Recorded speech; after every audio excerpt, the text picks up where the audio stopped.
నమస్తే సార్. చెప్పండి సార్, ఇప్పుడు టీడీపీ కూటమి వచ్చిన తర్వాత ఎలా ఉంది, టీడీపీ కూటమి లేనప్పుడు ఆంధ్రప్రదేశ్ ఎలా ఉందనుకోవచ్చు? ముందుగా అందరికీ నమస్కారం. తెలుగుదేశం పార్టీ అధికారంలోకి వచ్చిన తర్వాత రాష్ట్రం సుభిక్షంగా ఉన్నది. అంతేకాకుండా గత 5 సంవత్సరాలు కూడా ప్రభుత్వం ఈ జగన్ పరిపాలనలో ఎన్నో అష్టకష్టాలు పడి ప్రజలు ఎన్నో ఇబ్బందులు పడడం జరిగింది. ఎప్పుడెప్పుడా జగన్ గారిని ఓడించాలనేసి ప్రజలు 1000 కళ్ళతో ఎదురు చూశారు. ఇక్కడ పార్టీకి ఇన్ఛార్జ్ లేకపోవటం వల్ల ఈ పార్టీ కార్యక్రమాలని మరి అప్పట్లో ఇక్కడ వంగల్పూడి అనిత గారికి ఇచ్చారు టికెట్.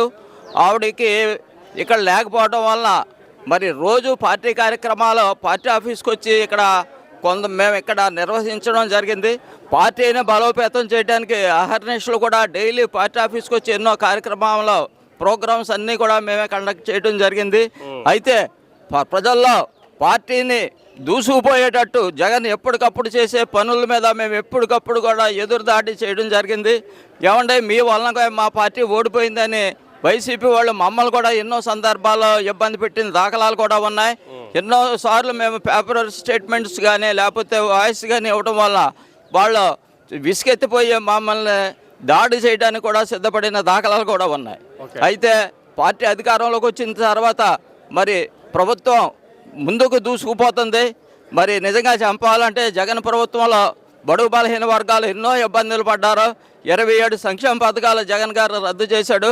అందులో బెస్ట్ అవైలబుల్ స్కూల్స్ ఈ 5 సంవత్సరాలు హాస్టల్స్లో విద్యార్థులకి ఎక్కడా కూడా ఏ విధమైన సౌకర్యాలు చేయకపోవడం వల్ల హాస్టల్స్ విద్యార్థులు ఉండటానికి లాగా బిల్డింగ్లు కూలిపోయే పరిస్థితులు ఉన్నా కూడా ప్రభుత్వం ఎక్కడా పట్టించుకోలేదు. విద్యార్థులు కూడా కష్టాలు పడిన దాఖలా ఉన్నాయి. బడుగు బలహీన వర్గాలకి తెలుగుదేశం పార్టీ వచ్చిన తర్వాత వాళ్ళకి వెంటనే ఎన్నో సౌకర్యాలు ప్రభుత్వం కల్పించడం జరిగింది.